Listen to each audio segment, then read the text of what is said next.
Selamat hari Minggu, adik-adik remaja, jemaat GPM BTL yang beta cintai. Selamat siang, shalom.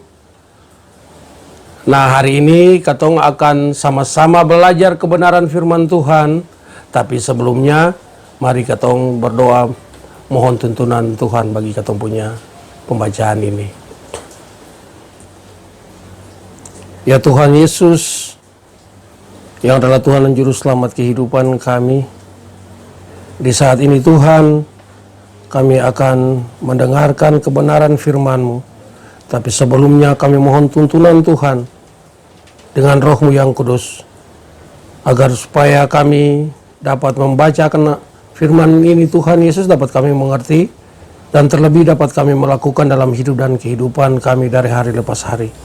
Dalam nama anak Yesus Kristus yang adalah firman kebenaran dan hidup, kepada Bapa di sorga kami berdoa. Amin. Anak-anak sekalian, hari ini katong akan membacakan firman Tuhan yang terambil dari Kisah Para Rasul 2, ayatnya yang pertama sampai dengan ayat yang ke-13. Dan pembacaan yang kedua terambil dalam pertama Korintus 3, ayat 6 sampai ayatnya yang ke-9. Tapi hari ini katong akan membaca di pertama Korintus 3 ayat 6 sampai 9 saja. Pertama Korintus 3 ayat 6 sampai ayatnya yang ke-9 yang berbunyi demikian. Aku menanam, Apolos menyiram, tetapi Allah yang memberi pertumbuhan. Karena itu yang penting bukanlah yang menanam atau yang menyiram, melainkan Allah yang memberi pertumbuhan. Baik yang menanam maupun yang menyiram adalah sama, dan masing-masing akan menerima upahnya sesuai dengan pekerjaannya sendiri.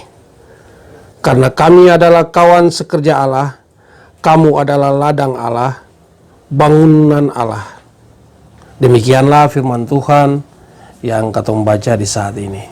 Berbahagialah orang yang membaca dan mendengar dan melakukan dalam hidup dan kehidupan hari lepas hari. Amin. Iya, anak-anak sekalian, materi kita di siang hari ini tentang sejarah berdirinya GPM. Gereja Protestan Maluku atau GPM merupakan salah satu gereja di Indonesia yang beraliran Protestan Reformasi atau Calvinis.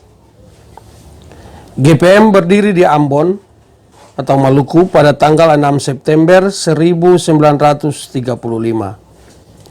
Tanggal ini kemudian diperingati sebagai hari kelahiran GPM. GPM memandirikan dirinya dari Gereja Protestan di Indonesia atau GPI atau Indische Kerk sebagai bentuk kemandirian gereja.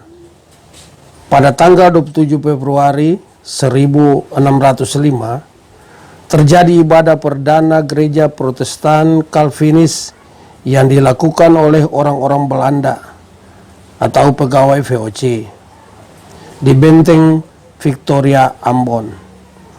Pada tahun 1621 terbentuklah Majelis Jemaat Indische Kerk pertama di Indonesia yang berkedudukan di Batavia atau sekarang Jakarta. Nah, pada tahun 1622 Majelis Jemaat Indische Kerk dibentuk di Pulau Banda. Hal ini berdampak pada aktivitas penginjilan di wilayah Maluku yang kian marak. Pendeta Adrian Eusebos adalah orang yang sangat berperan di sini, dan ia berupaya dalam meneruskan pelayanan ke Ambon. Namun kapalnya tenggelam di Teluk Ambon dan dia pun meninggal. Misinya dilanjutkan oleh pendeta Roscott yang selanjutnya pula berperan dalam penyelenggaraan pendidikan teologi pertama di Ambon, Maluku maupun di Indonesia.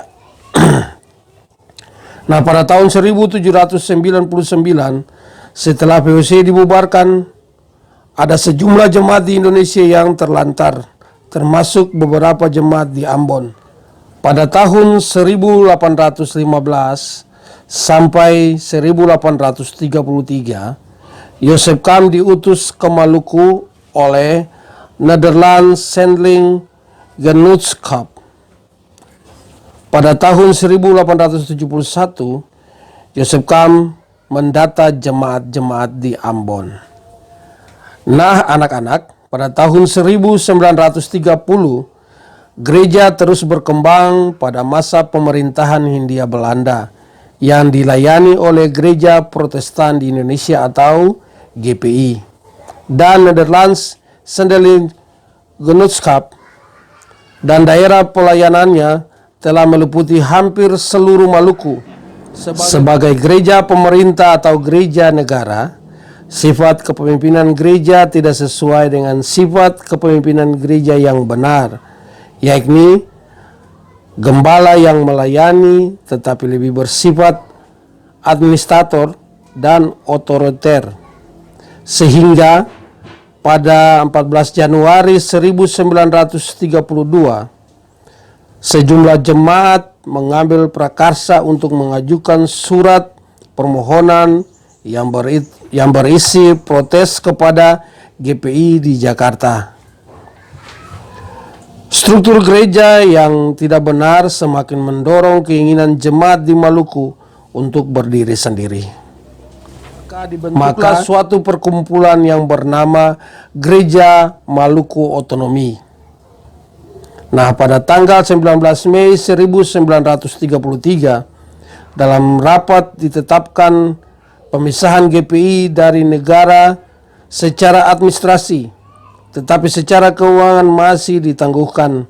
Pada tanggal 6 September 1935, upacara pelantikan GPM dilakukan. GPM berdiri sebagai gereja yang mandiri. Acara persidangan Sinode GPM pertama pada tanggal 7 September 1935 dengan 7 klasis, yaitu pertama Ambon, kedua Lease, ketiga Seram Barat, keempat Seram Timur, kelima Banda, 6 Ternate, 7 Kota Ambon, dan 4 bidang, yaitu 1 Aru, 2 Kei, 3 Tanimbar, 4 Irian Barat, serta 2 lapangan, yaitu 1 Irian Barat Daya dan 2 Buru Utara.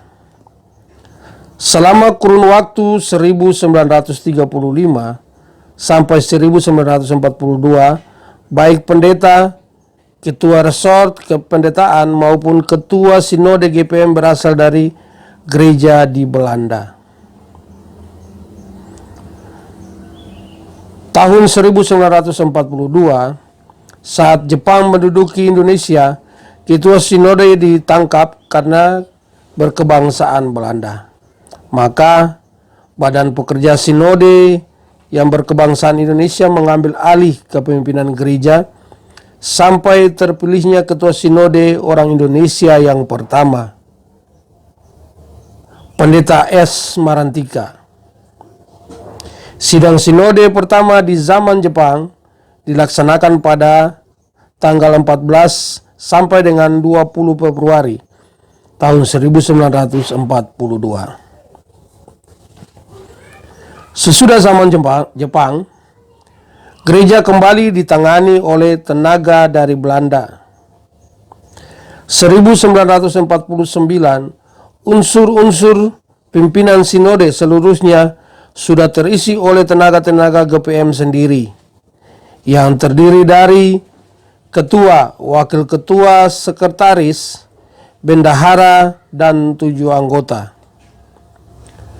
Dari 7 anggota itu, 4 diantaranya adalah penatua.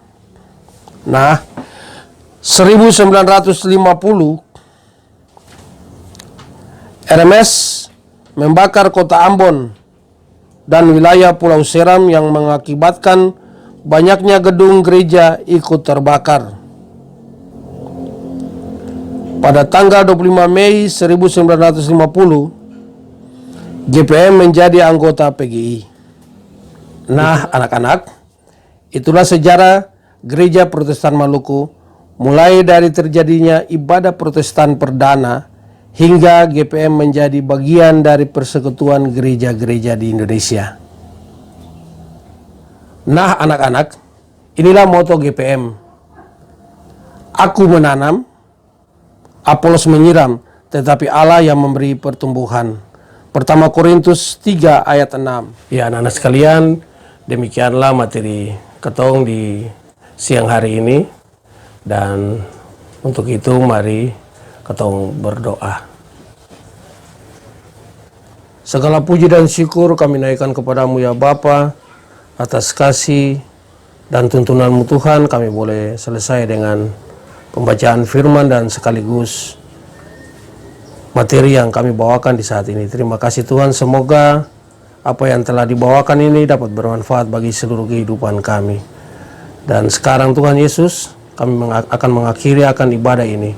Tapi sebelumnya kami mohon berkat daripadamu Tuhan Yesus. Kiranya kasih karunia dan damai sejahtera daripada Bapa di sorga dan dari Tuhan kita Yesus Kristus dengan tuntunan Roh Allah yang kudus, kiranya mau menyertai akan seluruh kehidupan kami mulai hari ini, esok, sampai Tuhan Yesus datang kembali. Amin. Demikianlah ibadah kita di saat ini. Semoga dapat menjadi berkat bagi ketong semua. Shalom.